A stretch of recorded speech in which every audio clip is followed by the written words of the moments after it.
In 1786, Duane was approached by Philip Young, who was the proprietor of the India Gazette. Young wanted Duane to go to India and become the editor of his paper in Calcutta. Duane pounced on the offer.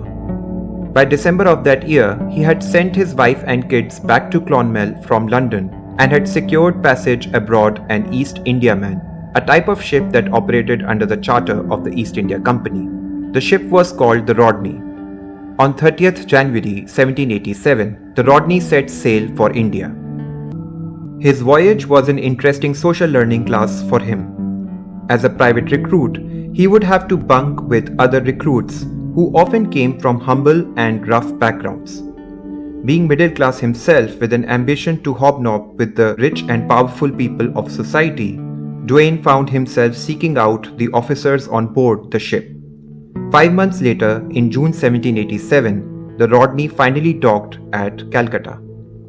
On arriving here, Duane found that the job he had been promised as editor of the India Gazette was no longer available. Too much time had passed between when the offer was made and his arrival. So Duane got himself discharged from the company army, and before long he was working as a writer in the company's revenue department. He also joined the Freemasons in Calcutta. He networked and built connections with important people including William Hickey, who, if you remember from our episode 3, had defended James Augustus Hickey in one of his early trials.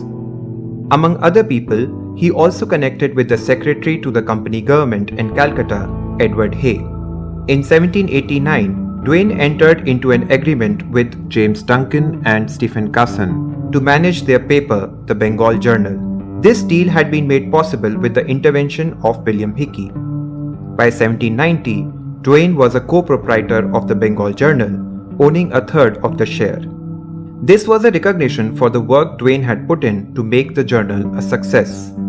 He had in fact boosted circulation of the paper in 3 months from 130 to 300 subscribers. William Duane now lived 700 meters from the Hooghly River on Bow Bazaar at the paper's printing office.